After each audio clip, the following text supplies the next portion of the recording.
Alamin.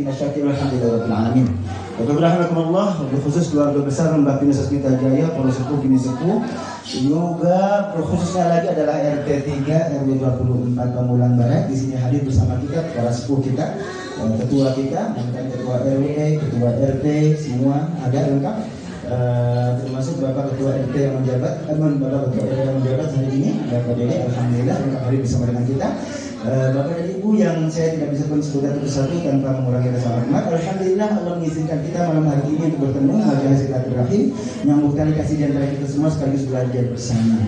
Alhamdulillah, memang sengaja acara ini digagas, dirangkai menjadi satu kesatuan. Ada dua sebenarnya acaranya. Yang pertama adalah acara haul, hajatnya keluarganya Bapak Dindir Hasanuddin, Ibu Adilah Basri. Yang keduanya adalah musyawarah akhir tahun. Saya bingung penyebutannya, rapat akhir tahun, sebenarnya rat gitu ya. Rat itu red tikus. Kalau pertemuan akhir tahun PAT, PAT. Ini yang lebih pas mat, musyawarah akhir tahun. Mat itu bahasa Arab, mata yamutu mautan, mati artinya. Akhir tahun ingetin kita tentang kematian, itu poinnya gitu. Jadi judulnya saya ubah menjadi musyawarah akhir tahun. Bapak dan Ibu rahmatullah, dua agenda ini kemudian dirangkai menjadi satu kesatuan, kolaborasi apik antara pengurus RT dengan Bapak Dindir Hasanuddin, Ibu Adilah Basri. Jadi saling berkontribusi. RT tidak numpang Pak, karena kita juga ada urun-rembuknya gitu ya. Jadi jangan bisa anggap ini enak banget RT numpang gitu. Saldonya kemana tuh? Enggak. Ya Pak Dindir dengan keikhlasan, juga dengan besar hati beliau senang, pokoknya udah terserah berapa yang dianggarkan oleh Pak RT gitu, nanti kami urus belakangan. Bapak dan Ibu, saya belak-belakan aja karena setiap transaksi keuangan saya buka ngablak online gitu ya, bahwa untuk acara ini RT hanya menganggarkan 1 juta rupiah. Nanti Bapak Ibu silahkan nilai kira-kira 1 juta kira-kira jadi kayak gini apa enggak gitu. Ya kira-kira jadi udah pasti ya gitu. Berarti itu ya selebih dari 1 juta itu adalah Bapak Didin dan Ibu Adilah, kelebihan beliau, keikhlasan beliau untuk berbagi kebahagiaan bersama dengan kita setiap tahunnya. Baik Bapak rahmatullah, malam hari ini yang saya jadikan sebagai renungan adalah apa yang saya sampaikan di banyak tempat di Jumat terakhir, terutama juga di masjid saya sendiri, masjid kita sendiri, Bagus Salam. Saya sampaikan tadi ayatnya adalah ayat kuncinya ini Pak. Ayat kuncinya surah Ali Imran surah ketiga ayat 112. Ali Imran surah ketiga ayat 112. Allah menyatakan bahwa setiap kita pasti akan ditimpakan kehinaan. Redaksinya adalah duribat alaihimul dhillah. Bagaimana? Siap nyimak? Ya, malam ini memang isyanya lebih malam Pak, jam 8 baru selesai tadi dari masjid gitu ya. Jadi sekarang jam 9 pas nih waktunya gitu. 10 menit cukup. Ya Pak ya, 10 menit cukup. Oke, clear. Enggak apa-apa sambil tam-tam makan gitu, kuping buka. Ya. Pertama ini ayatnya, Allah menyatakan bahwa setiap kita pasti akan ditimpakan kehinaan dimanapun kalian membangun peradaban. Saqifah adalah peradaban, bukan hanya sekadar dimanapun kalian tinggal, tidak.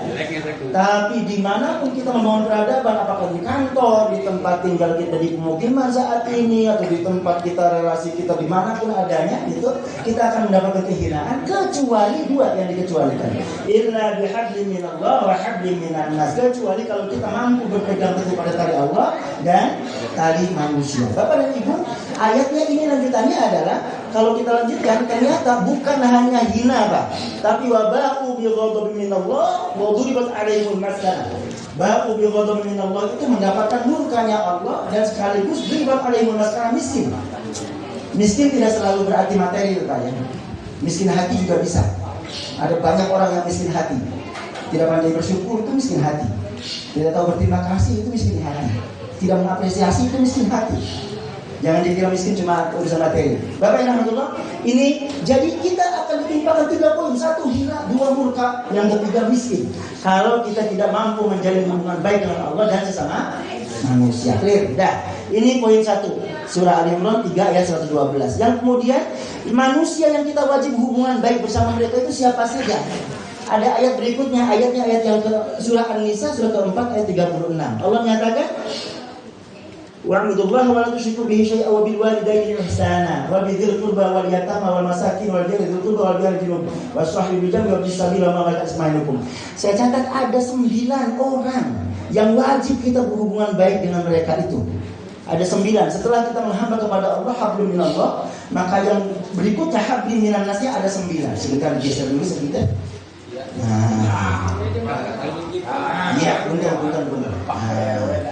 Ada 9 Pak. 1 adalah pasti kedua orang tua. Ya, siapapun ya.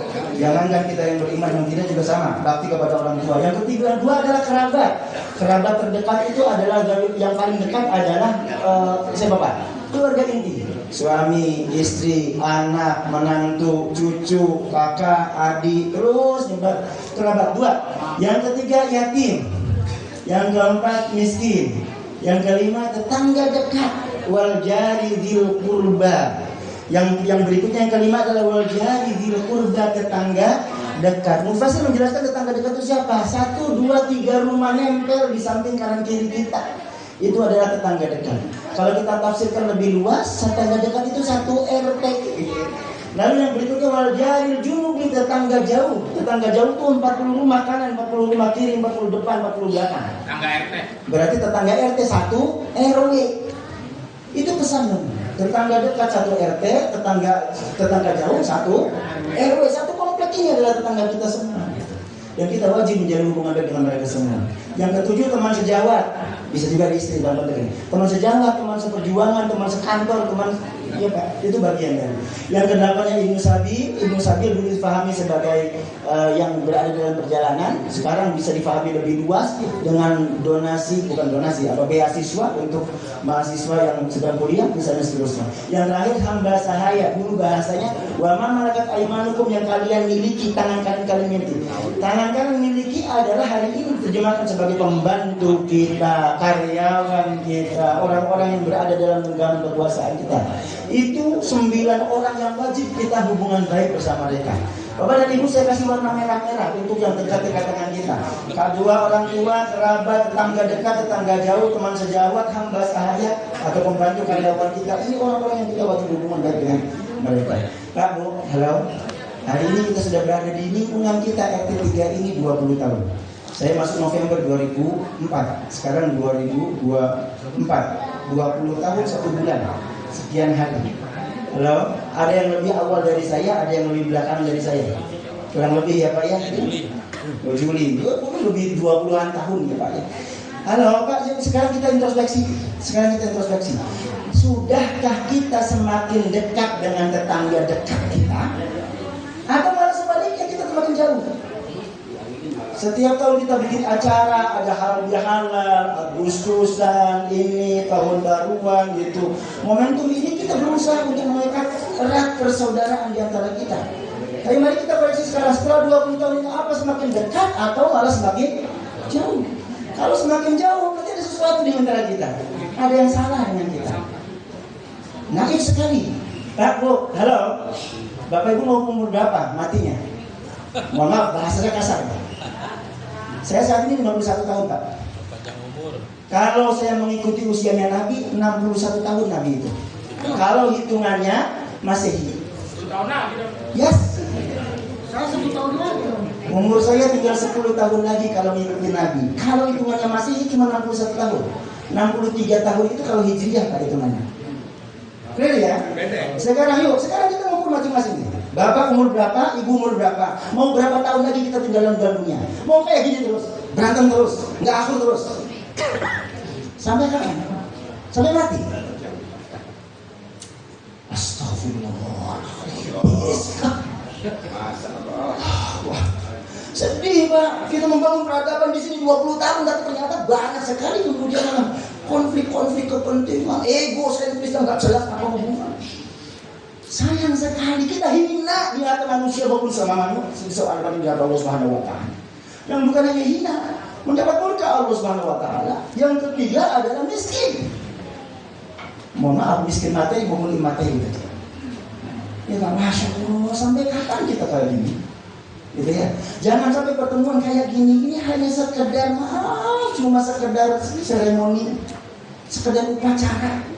Enggak. Percuma kita bertemu seperti ini, bertemu secara fisik, ketemu bukan secara fisik, tapi hati kita nggak nyatu. Ngapain? Mau sampai kapan? Umur saya 10 tahun lagi kalau ikut Nabi. Ya Pak, sekarang kita ngitung mas. Masa kita buang percuma umur kita untuk sesuatu yang gak jelas? Buang jauh-jauh ego. Anak ego itu iblis Pak. Iblis, kenapa kamu gak mau sujud sama Adam? Ana khairun minhu khalaqtani min nar wa khalaqtahu min tin. Aku lebih baik daripada Adam.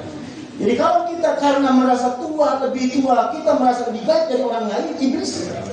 Kalau kita merasa lebih hebat dari yang lain karena pinternya, karena cerdasnya, iblis Pak. Saya termasuk iblis kalau saya merasa lebih hebat dari yang lain karena kecerdasan saya. Atau karena saya punya materi, kalau kita punya materi lebih dari yang lain, kemudian kita merasa sombong di atas orang lain, iblis Pak.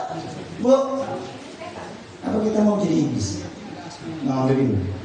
Mau umur, mau kekayaan, mau kepintaran, kalau itu kemudian menyebabkan kita lebih sombong di hadapan manusia, iblis banget itu.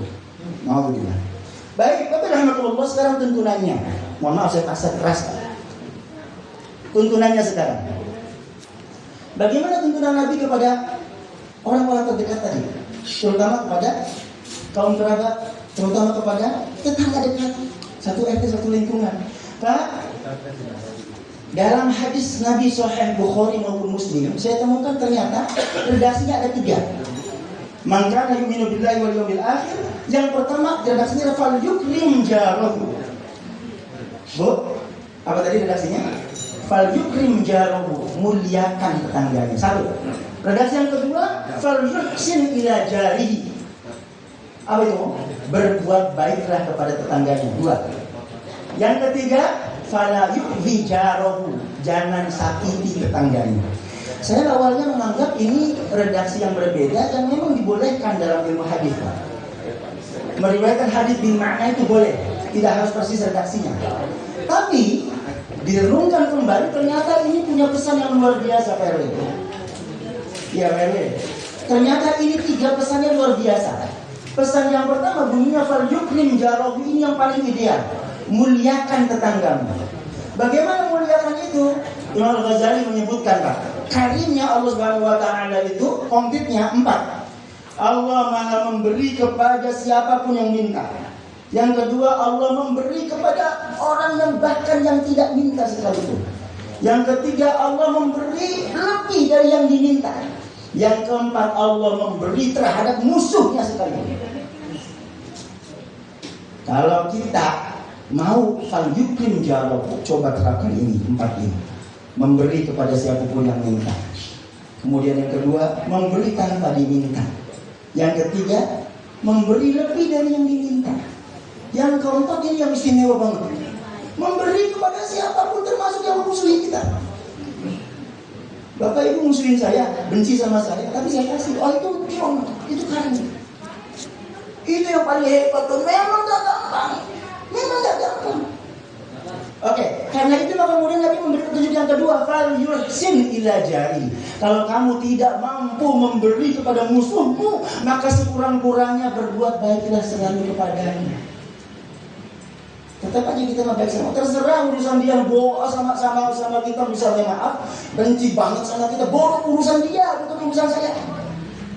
Pak, ulangi. Yang penting kita nggak baik sama orang. Bahwa orang jahat sama kita, terserah itu urusan dia, bukan urusan kita lagi. Clear ya? Lapang dada kita dengan cara ini. Tidak usah berharap orang baik sama kita karena kita baik sama dia. Gak usah, selama kita masih berharap sama manusia, pasti nyesel. Maka gak usah kita ini punya keinginan kita baik sama orang kemudian balasannya baik lagi. Enggak. Kita baik sama orang, urusan dia baik sama kita atau tidak, urusan dia, bukan urusan kita lagi. Kalau kita tidak mampu melakukan fal yuhsin ila jarihi, maka level yang paling rendahnya adalah fala yu'zi jarahu. Jangan sakiti tetangganya. Sekurang-kurangnya kalau tidak mampu ikram memuliakan sedemikian rupa atau berbuat baik yang sebaik-baiknya, sekurang-kurangnya pada jauh, jangan sakiti tetanggamu. Udahlah, sekurang-kurangnya tutup mulutmu, jangan kemudian menyakiti orang tetanggamu karena lidahmu. Ya, hati-hati, jaga perbuatanmu, jaga kemudian perbuatan, jangan sampai menyakiti tetanggamu. Sebab kata Nabi, al-muslim man salima al-muslimuna min lisanihi wa yadihi.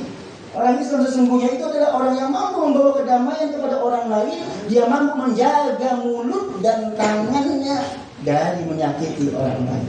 Kalau kita masih menyakiti orang lain, apakah itu dengan mulut maupun dengan perbuatan kita, bukan muslim berarti. Alhamdulillah. Rasulullah, ini 10 menit yang tadi saya sampaikan, yang tadi sudah saya rencanakan. Ini sebagai poin utama kajian malam hari ini, saya untuk kita semua renungkan. Mudah-mudahan kita berharap, pertemuan ini memperbaiki keadaan. 2024 yang lalu biar berlalu, terkubur bersama waktu.